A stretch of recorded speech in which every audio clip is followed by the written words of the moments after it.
Hey, what's going on, everybody? It's Justin. We're back at the movies for another review. And we're going to be taking a partial subscriber request today. I had a subscriber recently reach out with one of my videos and say, why don't you do more modern stuff, more new releases? And truth be told, I've done a few. I did Free Guy, I did The Suicide Squad. But in reality, I don't get the opportunity to see that many movies anymore. 10 years ago, I was going to the movies every week. That was how I spent my free time. I like going to the movies. I still enjoy going to the movies, but when you have a family, you work 50 hours a week, you don't have the time. I do try to get away to see movies, that pique my interest. It may not be right away, but I still make the effort. And that's this video today is actually going to be on one of those new movies I've seen, the reimagining, sequel, reboot, whatever you want to call it, Scream 5. 2022's Scream 5. It's called Scream, but let's call it what it is. For somebody my age, this is a fifth sequel. It's Scream 5. It's actually the first sequel not to be directed by Wes Craven, who passed away a few years back. But it's an entertaining movie. If not predictable, it's at least entertaining. So Scream 5 brings back what they are calling the legacy cast members. The legacy cast members are your staples. Neve Campbell as Sidney Prescott. Courtney Cox as Gale Weathers. David Arquette as Dewey Riley. They bring back Marley Shelton from Scream 4, and in flashback scenes and hallucinogenic scenes, they have actually brought back Skeet Ulrich as Billy Loomis. They digitally de-aged him, and, it's a welcome addition to the movie, I thought. I think he still gives off that creepy vibe 30 years later. I think that's just a testament to his ability.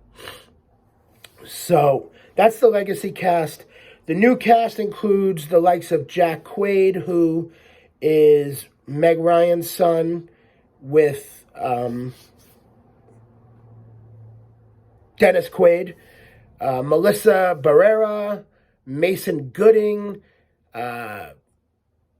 Mikey Madison, and, a slew of others. Now, I enjoyed the movie. It's very similar to each other Scream movie. It's a similar plot and similar twists. It's predictable, but can you make a movie that is predictable, which by 20 minutes into the movie, I already knew who the two killers were. I mean, that was blatantly obvious to anybody who watched the movie. And that's because, I've been through this 4 different times. The first movie, yes, Billy Loomis always has that eeriness about him. You don't expect Matthew Lillard's character to be the other killer. That's the twist. That's what made the first one so iconic. It's like, whoa, where did that come from? The second one, the third one, the fourth one, you kind of get the idea who. Second one, not so much, but third and fourth one, right away, you kind of know who did it. And that's similar with Scream 5. You kind of know right away, all right, that guy's definitely one of the killers. And, oh, yeah, she's definitely one of the killers. But they make it enjoyable because what makes Scream movies so good is they make fun of themselves and they make fun of other horror movies. And they actually make fun of themselves even more so because in the follow-up movies, Scream 2, Scream 3, you have all these different movies that are based on the events of the movie we're watching. The Stab movies, for anybody who's familiar. After Scream 1 came out, then they made Scream 2, and then part of the subplot of Scream 2 was the first Stab movie. And here we are, 25 years later, they've made 8 Stab movies.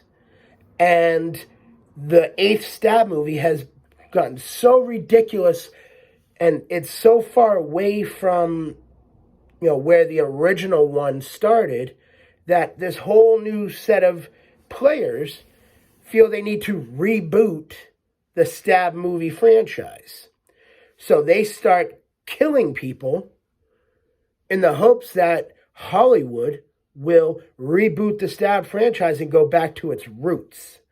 So it's self-deprecating, it's fun, it makes fun of itself, and that makes it enjoyable. Is it a great movie? No. Are the actors great? No. It's enjoyable to see the cast members, the original cast members, back, seeing them all together.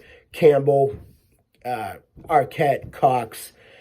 I will spoil a little bit for you. I won't say who, but one of those three doesn't make it through this movie. And that's a big deal. Like, with these movies, like, you almost had to go in expecting, all right, one of them is going to die, but which one? And I think you'll probably be somewhat surprised initially, but once that initial surprise wears off, you'll be like, oh, I get it. But, minor spoiler, one of the three original characters does die. So, like I said, it's predictable, but it's entertaining, it's fun. It's a nice little 2-hour, almost throwback to the mid-90s, because that's what the characters are trying to do. They're trying to bring the past back to the future. And, it's a fun little ride. It's not a great movie. I wouldn't even call it a good movie. It's entertaining. And because of that, I'm going to give it a 6.7. It's okay.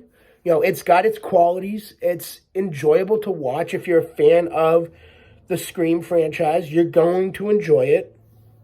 If you're a horror movie fan, you're not going to enjoy these movies. I don't think anybody that's a true horror movie fan, like if you like Nightmare on Elm Street or Friday the 13th, you probably never liked the Scream franchise. Slasher movies, these movies make fun of those movies in a lot of ways. But, to each their own. It's a good, decent movie. It's entertaining at times. It's a 6.7 all day. That's my review, the 2022 Scream 5, or Scream for those of you who really care. I hope you enjoy this video, and stay tuned. We'll be back at the movies for more. Take care.